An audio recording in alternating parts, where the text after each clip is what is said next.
गुरुर्ब्रह्मा गुरुर्विष्णु गुरुर्देवो महेश्वरा गुरुर्साक्षात् परब्रह्म तस्मै श्री गुरुवे नमः।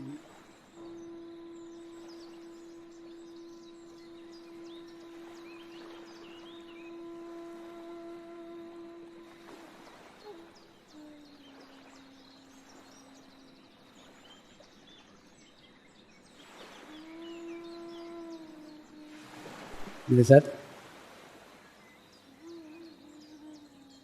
ध्यान की शुरुआत करेंगे।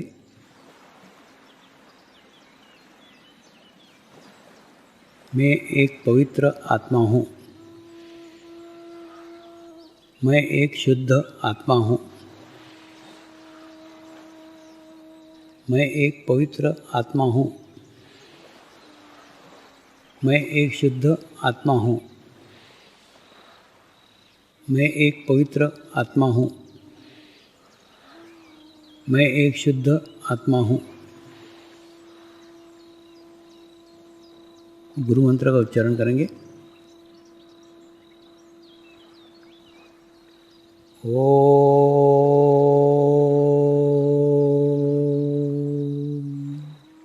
श्री शिवकृपानंद स्वामी नमो नमः। ओम श्री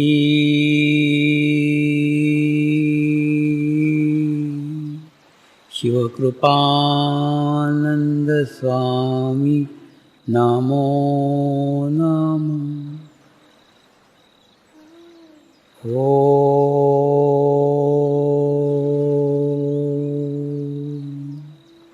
श्री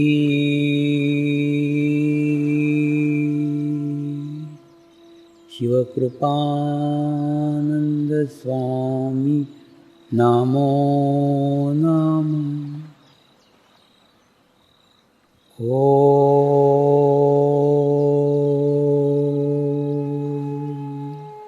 श्री शिवकृपानंद स्वामी नमो नमः। ओम श्री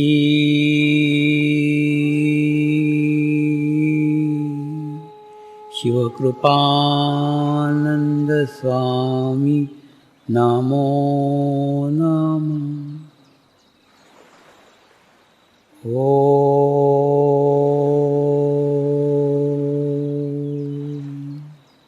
श्री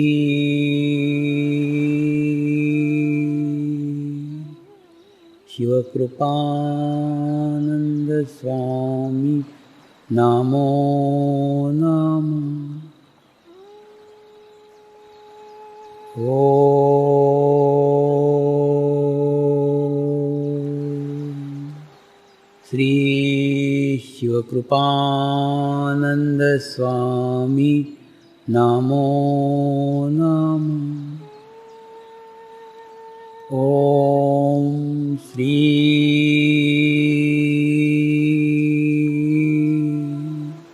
शिवकृपानंद स्वामी नमो नमः। ओम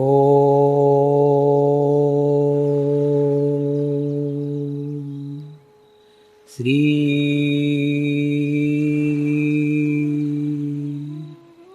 शिवकृपानंद स्वामी नमो नमः। ये सोच के सो, और दूसरा बार बार करेगा कि नहीं करेगा, 45 दिन के बाद में हल होगी कि नहीं होगी, ऐसी शंका मत करना। शंका विश्वास के विरोध में, प्रेम के विरोध में। जिसको प्रेम करते हैं ना, उसके ऊपर कभी कोई शंका नहीं करते, अविश्वास नहीं करते। अविश्वास और शंका ये प्रेम और विश्वास के विरोध में है। ये विश्वास और प्रेम को भंग करते हैं। विश्वास से मिलने वाली शक्ति और प्रेम से मिलने वाली शक्ति, दोनों शक्ति के ये दो बाधक हैं। अगर आप शक करते हो, अगर आप अविश्वास करते हो, ऐसा अविश्वास मत करना। पूर्ण भाव के साथ में उसको सौंपना, और होगी ही। अरे बाबा, 25 सालों से हजारों लोगों को ये अनुभव मैंने कराया है, अनुभव बताया है, और उसके बाद में आज तक मुझे कोई भी व्यक्ति ऐसा नहीं मिला जिसने 45 दिन का अनुष्ठान नियमित व्यवस्थित किया हो और उसकी समस्या हल नहीं हुई हो और उसके सकारात्मक चेंज उसके जीवन में नहीं आया हो। ऐसा कोई भी व्यक्ति मुझे आज तक नहीं मिला। तो आप अनुभव लेकर के देखिए ना। और दूसरा, 45 दिन करके तो देखिए क्या बिगड़ता है आपका। देखो, मैं आपको कोई पहाड़ पे जाने को नहीं बोल रहा हूँ, मैं आपको कोई चारों धाम की यात्रा करने को नहीं बोल रहा हूँ, मैं आपको पैसे खर्च करने को नहीं बोल रहा हूँ, मैं आपको दान करने को नहीं बोल रहा हूँ, मैं कुछ भी नहीं बोल रहा हूँ। मैं केवल ये बोल रहा हूँ, तुमने जीवन इतना व्यतीत किया है, इतने साल बर्बाद किए हैं, केवल 22.5 घंटे मुझे दो। देखो, अगर आधा घंटा आप 45 दिन करते हो ना, तो आपका क्या जाएगा, 22.5 घंटे जाएंगे मेरे नाम पे, 22.5 घंटे खराब होंगे। लेकिन ये याद रखो, 22.5 घंटे के बाद में आपकी दुनिया बदल सकती है, आपका जीवन में सकारात्मक चेंज आ सकता है, सकारात्मक बदलाव आ सकता है। लेकिन आवश्यकता है उतने विश्वास से, उतने श्रद्धा से, उतने प्रेम से अपनी समस्याएं सौंपने की। आप करके तो देखो, इतने लाखों लोग कर रहे हैं। और दूसरा, लाखों लोगों के अपने निजी अनुभव है। आप किसी भी साधक को पूछो ना, उसके पास अनुभव की किताब है, जैसे आप खोलोगे खड़खड़ खड़खड़ खड़खड़ वो बोलना चालू कर देगा। अनुभूतियां हैं, आप करके देखो। और 45 दिन करने के बाद में आप भी एक सकारात्मक स्थिति में जाओगे, बीज से वृक्ष बन जाओगे। तो ऐसा 45। और दूसरा, ये 45 दिन में कोई ढिंडोरा पीटने की जरूरत नहीं। 45 दिन में आप क्या कर रहे हो किसी को बताने की जरूरत नहीं। और उसके बाद में शिविर के बारे में आप छोड़ दो। आज शिविर खत्म हो गया, आज से शिविर की चर्चा बंद कर दो। 13 फरवरी तक इस शिविर की बात ही मत किसी से करो। कुछ मत बताओ कि ऐसा हमने शिविर किया था, ऐसी अनुभूति हुई थी, ऐसा कुछ करने का जरूरत नहीं है। आप शिविर में आए हैं, मैं आपके लिए सोचूंगा, लोगों के लिए नहीं। तो मैं नहीं चाहता कि आप इसकी जानकारी दूसरों को दें और दूसरों का चित्त आपके ऊपर आए। दूसरों को बताओगे तो क्या होगा, दूसरों का चित्त आएगा और उन्होंने वो मिस किया है। तो कोई अच्छा चित्त थोड़ी होगा, नकारात्मक चित्त होगा, आत्मग्लानि वाला चित्त होगा। हुआ था ना, संसद में दिल्ली में शिविर हुआ था, और शिविर के पश्चात जिन्होंने आयोजित किया था ना, उनको बाद में आके कई सांसद मिले, कई सांसद बोले कि अरे हमारा रह गया, हमारा। इसमें क्या है, जिसका योग रहता है, जिसकी पात्रता रहती, जिसकी योग्यता रहती, वो वहाँ कैसे भी चला ही आता है। उसको बुलाने की भी जरूरत नहीं, वो खुद ही आ जाएगा। और जब योग्य नहीं हो तो नहीं जा पाते। जब तक समय नहीं आता, जब तक कुछ नहीं हो सकता। तो इसलिए उनका समय नहीं आया, वो नहीं है। आप अब मत बताओ, अब आपकी एकाग्रता केवल अपने तक सीमित रखो और नियमित ध्यान करो। 45 दिन तक नियमित ध्यान करो। अगर समय सुबह कभी मिस हो गया, नहीं कर पाए, तो शाम को रखो, लेकिन खंडित मत होने देना। और सपोज कभी किसी दिन, मान लो 45 दिन में किसी दिन खंडित हो गए, नहीं कर पाए, तो आत्मग्लानि मत करना। परमात्मा बहुत दयालु है, परमात्मा करुणा का सागर है। उसकी करुणा की शक्ति पे अविश्वास मत करना। उसकी करुणा की शक्ति के पूरा विश्वास करना कि मेरे से गलती हुई है, आज मेरे से ध्यान नहीं हुआ है, परमेश्वर मुझे माफ़ करेगा ही, परमात्मा मुझे माफ़ करेगा ही, मुझे क्षमा करेगा ही। ज़्यादा से ज़्यादा आप क्षमा मांग लो कि परमात्मा, आज मैं बहुत बिजी था, आज मैं प्रवास में था, तो आज मैं ध्यान नहीं कर सका, कृपया मुझे क्षमा कर दीजिए, कृपया मुझे माफ़ कर दीजिए। और क्षमा के शक्ति पे विश्वास रखिए। परमात्मा करुणा का सागर है, वो आपके सब गलतियों को क्षमा करेगा।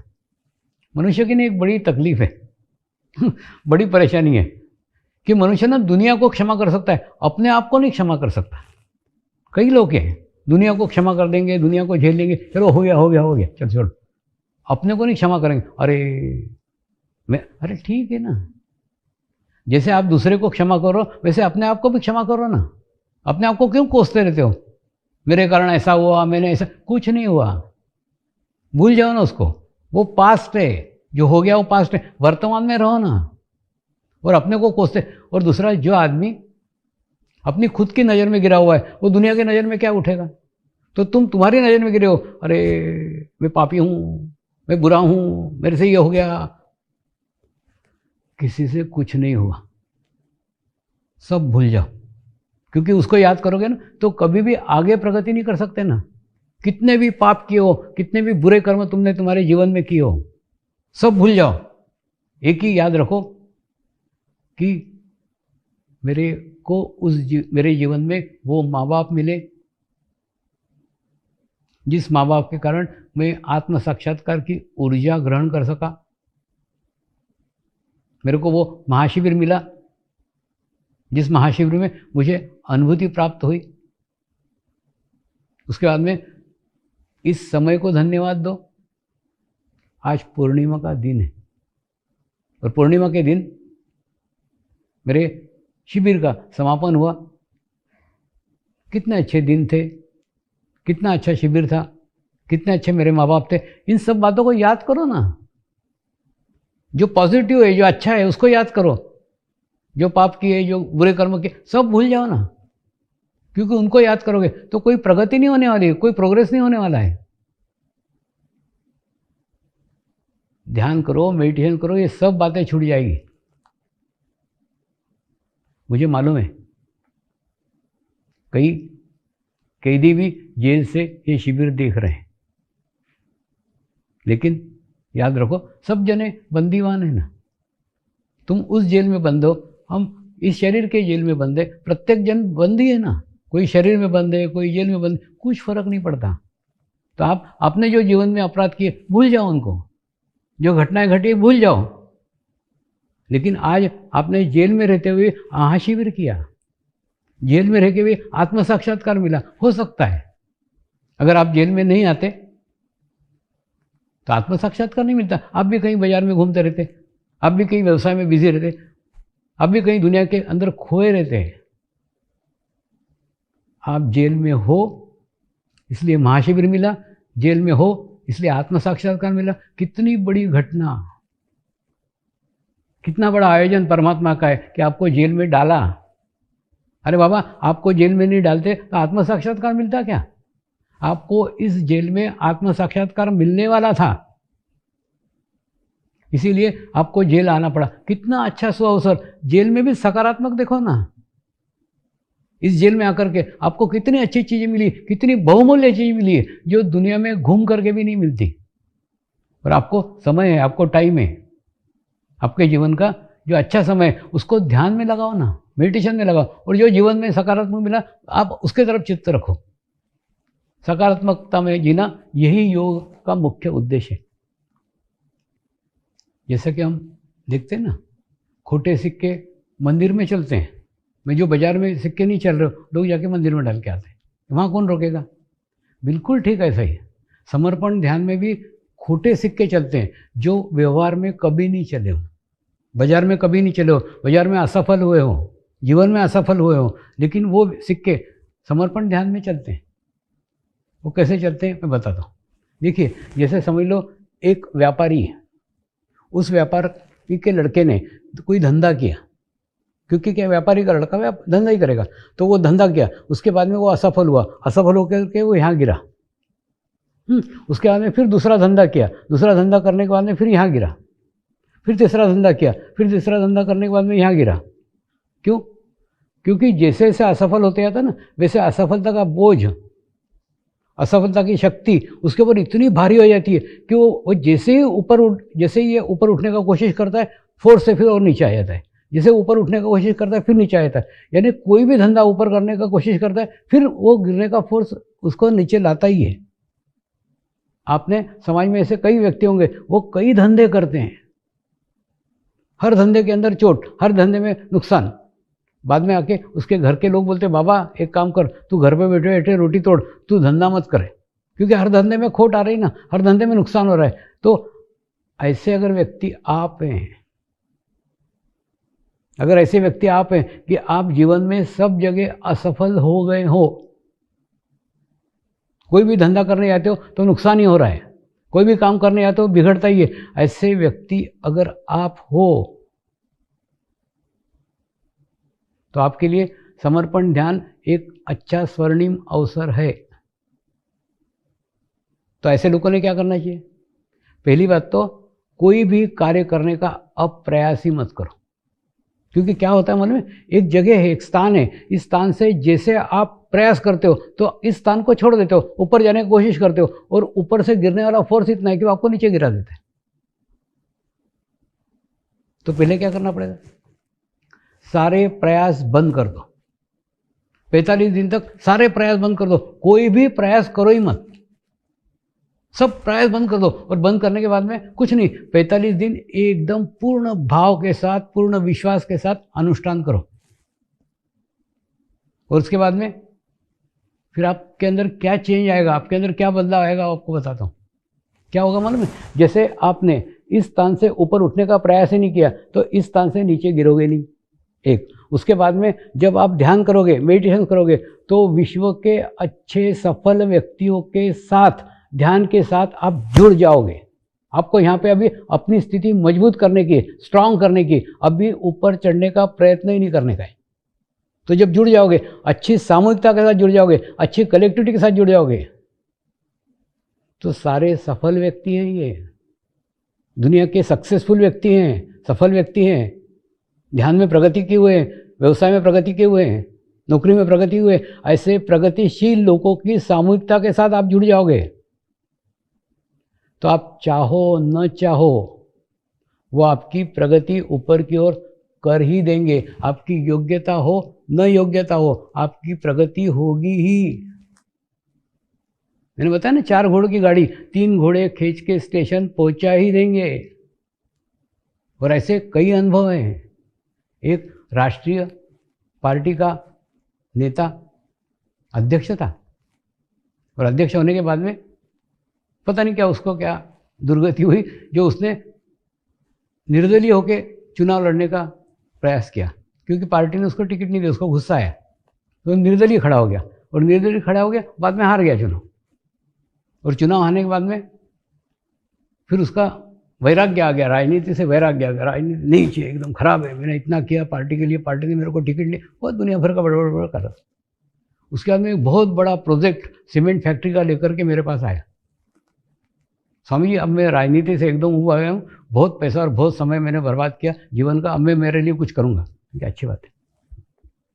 उसने एक बहुत बड़ा सीमेंट फैक्ट्री का प्रोजेक्ट मेरे को दिखाया। स्वामी जी, सीमेंट का प्रोजेक्ट में डालना चाहता हूँ, आप एक काम करो ना, इसको आशीर्वाद दो ना, इसको ब्लेसिंग करो ना, एक बार आप इस पर चित्त डालो तो सक्सेसफुल हो जाएगा प्रोजेक्ट। उसको तो नहीं बोला, लेकिन मेरे मन में विचार आया, ये व्यक्ति असंतुलित है, ये व्यक्ति इनबैलेंस है। अब वो उसने चुनाव में भी हारा है, अब यहाँ पे फैक्ट्री का सत्यानाश करेगा। मैंने उसको कहा, एक काम कर, तू ये सीमेंट फैक्ट्री का प्रोजेक्ट मेरे पास छोड़ के जा, मैं उसको 45 दिन तक रोज वाइब्रेशन दूंगा, रोज एनर्जी दूंगा, और 45 दिन के बाद में ले जाना, और उसके बाद में फैक्ट्री का प्रोजेक्ट डालना। लेकिन 45 दिन तक तू कुछ भी मांगने का नहीं, कुछ भी प्रयास करने का नहीं, कुछ भी करने का प्रयास ही नहीं करने का। 45 दिन चुपचाप घर पे बैठ के ध्यान करने का, और कुछ नहीं करने का। ये सीमेंट फैक्ट्री के बारे में भी सोचने का नहीं, सब सोच करके सिर्फ 45 दिन बैठ करके ध्यान कर, मेडिटेशन कर, कुछ नहीं। उसको विश्वास था कि जो कह रहे हैं सच कह रहे हैं, मेरे भले के लिए कह रहे हैं, मेरे अच्छे के लिए कह रहे हैं। गुरु ना किसी का अहित कर ही नहीं सकता। वो जो मार्ग बता रहा है, वो ये रास्ता बता रहा है, वो उस समय शायद आपको पटे न पटे, आपके समझ में आए नहीं समझ में आए, क्योंकि आप बुद्धि से उसको सोचोगे, वो बुद्धि के परे सोचता है। तो उसने 45 दिन तक बराबर ध्यान किया, अनुष्ठान किया, और 45 दिन के बाद में प्रोजेक्ट लेने नहीं आया, वो अलग ही ऑफर लेके आया। बोले, स्वामी यहाँ के मुख्यमंत्री ने ना एक अलग पार्टी बनाई है, और मेरे को बोल रहे हैं इस पार्टी में शामिल हो जाते हो क्या? हो जाऊँ क्या? मैंने बोला, तूने इच्छा नहीं की ना, हो जा। तो उस पार्टी में शामिल हो गया। उसके बाद में फिर कुछ दिन बाद आया, स्वामी जी उसमें ना मैं बहुत बहुत अनुभवी था, एक्सपीरियंस वाला था। तो बोले सब लोगों का ना कैबिनेट मिनिस्टर का दर्जा है, मेरे को नहीं मेरे को नहीं है, तो मेरे को दे रहे हैं, तो लूँ क्या? मैंने बोला मांगा नहीं ना, ले ले।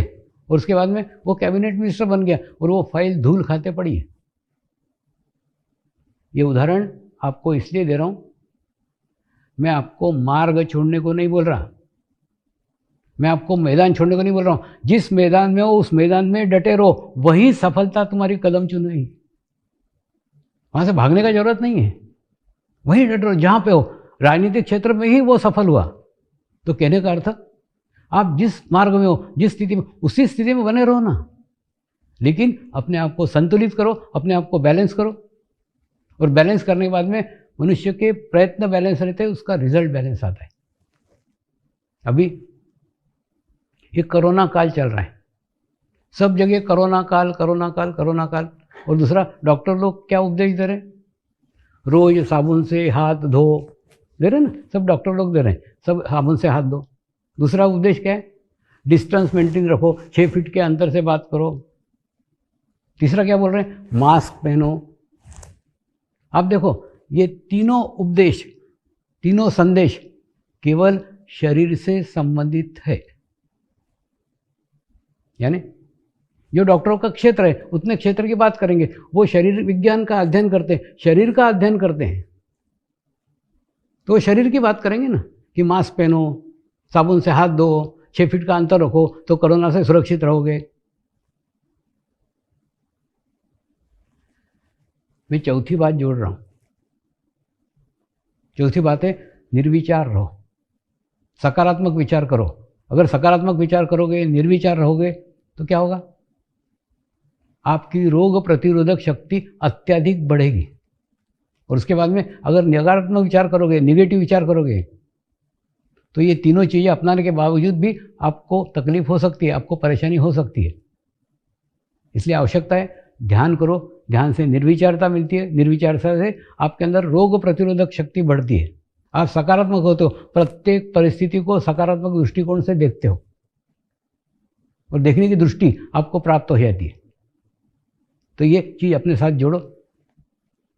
और कोरोना की बात आई तो कई साधकों के रिश्तेदार, साधक तो नहीं भी ध्यान कर देते, वो तो सुरक्षित रहे, लेकिन उनके कुछ रिश्तेदार, उनके घर के लोग आईसीयू में भर्ती थे। और आईसीयू भर्ती थे, उसके बाद में वो पानी वाइब्रेट करके मांगते थे, तो ये पानी वाइब्रेट करके दो ना, तो उनको पिलाएंगे तो वो जल्दी ठीक होंगे। और उसके 100% अच्छे रिजल्ट्स आए, अच्छे परिणाम आए। अब ये पानी वाइब्रेट करके देना और वाइब्रेशन देना, आप अंधश्रद्धा समझ सकते हो, अंधश्रद्धा नहीं है, ये वाटर थेरेपी है। ये वाटर थेरेपी आप भी सीखो ना। देखिए, एक बार अजमेर में बहुत बड़ा शिविर हुआ, महाशिविर, और शिविर में जर्मन के डॉक्टरों ने मेरे स्टेज के पास एक पानी की बोतल रोज रखते थे, और वो पानी की बोतल को बाद में उन्होंने जापान में चेक करने के लिए भेजा कि इसके अंदर क्या चेंज आया है, क्या बदलाव आया है। तो जापान के वैज्ञानिकों ने जब जांचा, जब परखा, तो उसके बाद में उन्होंने उनकी रिपोर्ट दी, पानी के अंदर रंग में बदलाव नहीं आया, पानी के गुणवत्ता में बदलाव आया है, क्वांटिटी में बदलाव नहीं आया। एक बोतल की 2 बोतल नहीं हो गई, पानी का रंग बदला नहीं, बदली है गुणवत्ता, गुणवत्ता में चेंज आया, गुणवत्ता में बदलाव आया है। और जहाँ पानी के बोतल के ऊपर किसी बुरे व्यक्ति का स्मरण करके हाथ रखते हैं तो एक खराब क्रिस्टल निर्माण हो जाते हैं, और अगर शिरडी के साईं बाबा का ध्यान करके अगर हाथ रखते हैं तो शिरडी के साईं बाबा की प्रतिमा उस पानी में प्रकट होती है।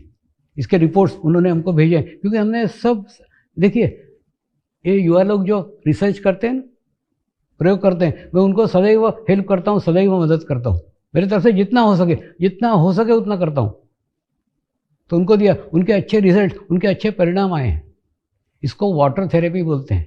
यानी हमारे मनुष्य के शरीर में 70% पानी है, और उस पानी के ऊपर अगर आप सकारात्मक चीज़ें डालेंगे, पॉजिटिव चीज़ें डालेंगे, तो पॉजिटिव असर 70% पानी पे होगा, तो शरीर में भी चेंज आएगा ना, शरीर में भी बदलाव आएगा। तो मैं चाहता हूँ ये ज्ञान, ये नॉलेज आप भी सीखें। मेरे ऊपर डिपेंड मत रहो, मेरे पीछे कब तक भागोगे?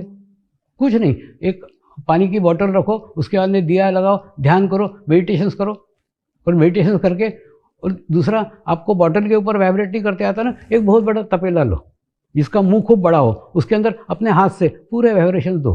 जिस व्यक्ति के लिए दे रहे हो ना, उसके लिए प्रार्थना करो कि इस पानी देने से उसके अंदर इस बीमारी से ये ठीक। आपको वो व्यक्ति का नाम मालूम होना चाहिए, क्या प्रॉब्लम है वो मालूम होना चाहिए, तो आप ऐसा वाइब्रेशन दो तो अच्छे वाइब्रेशंस, अच्छी ऊर्जा उस पानी को मिलेगी, और पानी को मिलने के बाद में उस व्यक्ति के अंदर वो चेंज आएगा, उसमें वो बदलाव आएगा। तो आप भी पानी वाइब्रेट करना सीखो ना, मेरे ऊपर क्यों डिपेंड रहते हो।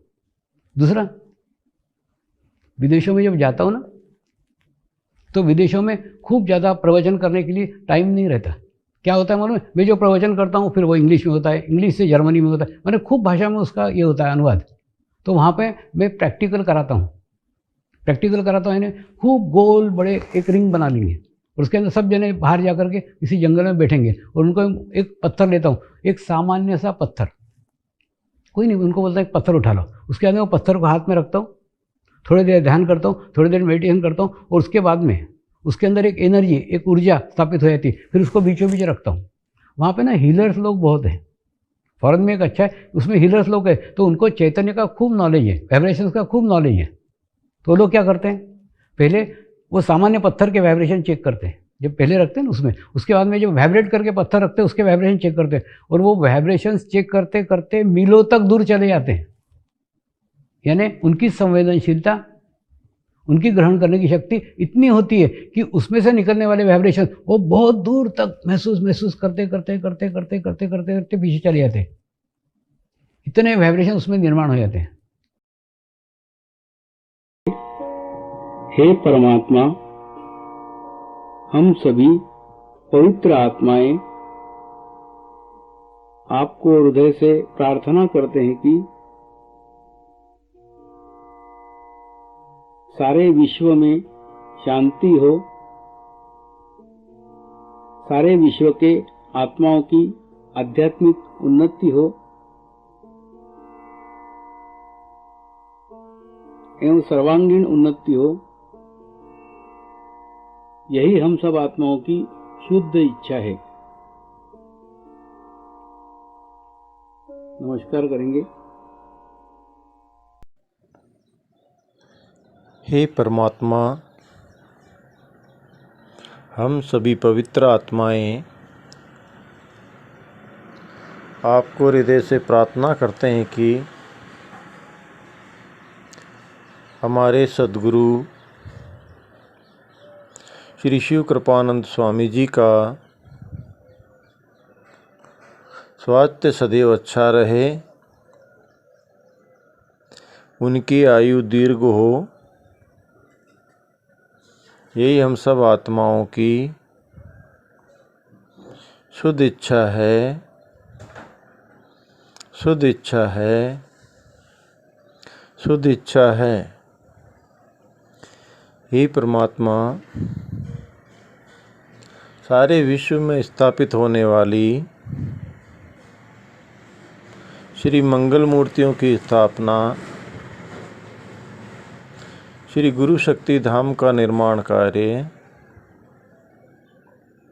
आपकी कृपा में, आपकी करुणा में,